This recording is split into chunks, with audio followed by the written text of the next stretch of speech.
5,13,000 नोंथांमोना दिनैनि भिडिअनि थाम्बनेल एबा टाइटेलखौ नायनानै एसेबाबो मिन्थिखाबाय जानांगौ दि आङो दिनै बयजोंबो मिन्थिजाखानाय बिथां देरहासात इस्लारिनि इउटुब चेनेलनि आर्निंखौ नोंथांमोननो खोन्थानो नागिरदों।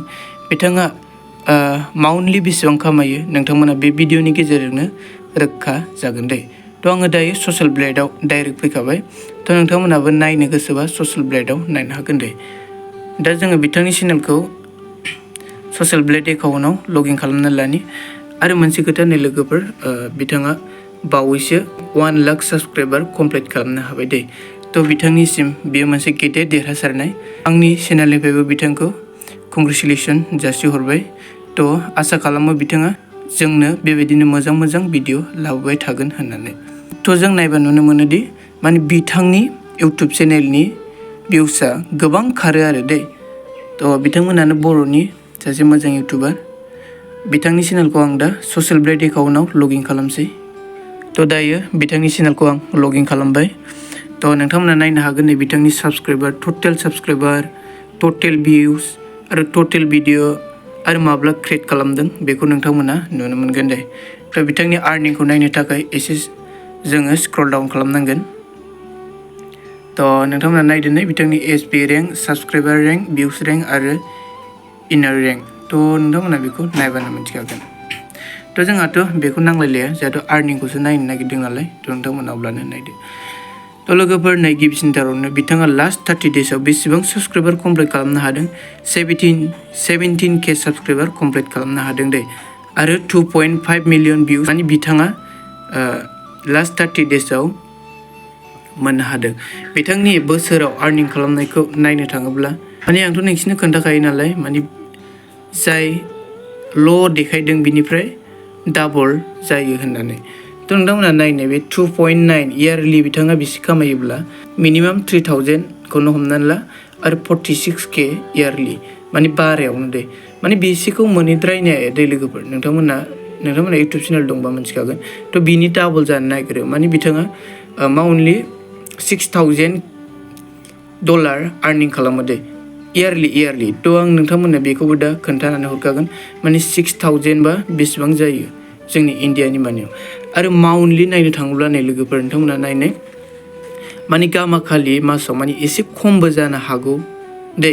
नाथाय बे मासाव बिथाङा बेसेबां खामायदों नै $636निफ्राय लानानै $10K सिम दे। माने बेथ' नंखाया नालाय लोगोफोर बेखौ जोङो लाला। माने नैबे $636खौसो बिथाङा माने बेखौ डाबल खालामदो आरो अब्ला डाबल खालामबा बिदिनो 1200 बेबायदि डलार जाहैगोन दे। 1250खौनो आङो लागोन। $1250 बिथाङा बे मासाव खामायनो हादों दे। माने बे मासाव बिथांनि भिउसआ एसे मोजांबो खारखादों। नोंथांमोनाबो नायबा नुनो मोनगोन। नैबे स्क्रिनाव आं नोंथांमोननो देखायदों। जोङो इयारलि बिथांनि आर्निंखौ बेसेबां लादोंमोन 6K दे $6K आरो मान्थलि $1250। दाना जोङो डलारखौ इन्डियान फैसायाव कनभार्ट खालामनानै नायदिनि। दायो आङो नै सार्च खालामबाय डलार टु इनार। थ' दा आमेरिकानि $1 बेसेबां जादों इन्डियायाव 85.66 जादों दे। नोंथांमोनाबो नायनो। थ' बिथांनि इयारलि आर्निंखौ आङो नोंथांमोननो खोन्थाग्रोगोन। थ' बिथाङा इयारलि आर्निं बेसेबां खालामदोंमोन 6,000 ना 6,000 बा नै लोगोफोर नोंथांमोना नायनाय बिथांनि इयारलि आर्निंआ 5,13,603.90 दे। माने 5,10,000नि एसे गोजौआव बिथाङा बोसोरफ्रोमबो माने आर्निं खालामो दे इउटुबनिफ्राय खमावनो माने मिनिमामसो आरो मेक्सिमामबा माने 5 लाख नालाय 6 लाख 7 लाख 8 लाख बेबायदि बिथाङा खामायहैयोबो जानो हागौ। दानिया जोङो मान्थलिखौसो नायनो नागिरदों नालाय लोगोफोर। थ' बिथांनिया मान्थलिया $1250 मोन नालाय। थ' नोंथांमोना अब्ला नायदो नै माने गामाखालि मासाव खमबो मोनो जानो हागौ दे 50,000 60,000 30,000 20,000 बेबायदि मोनोबो जानो हागौ। नाथाय बे मासाव बिथांनि भिउसआबो एसे बुरजा खारखादों नालाय। थ' नोंथांमोना नायबानो जाबाय नै मिस्टेक जादों नै लोगोफोर 1250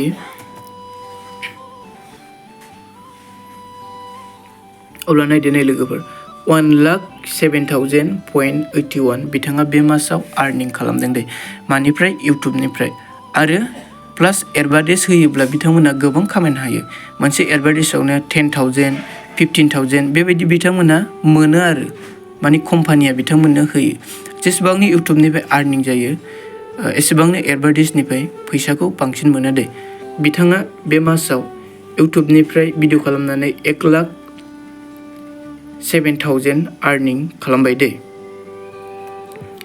खमावनो आरो बिथाङा बाराबो खालामदों जानो हागौ 1.5 लाखबो खालामदों जानो हागौ 1,70,000 बेबायदि खालामदोंबो जानो हागौ दे थ' नोंथांमोना अब्ला दिनैनि भिडिअखौ नायनानै माबायदि मोनदों कमेन्टआव खोन्थाहरदो आरो फैबाय थानाय समाव सोरनि इउटुब आर्निंखौ नोंथांमोननो खोन्थानो नोंथांमोना कमेन्टआव खोन्थाहरबानो जाबाय थ' बेनो बयजोंबो मिथिजाखानाय मुंदांखा बिथां देरहासात इस्लारिनि इउटुब चेनेलनि आर्निंआ लोगो मोनगोन दे उननि गोदान भिडिअ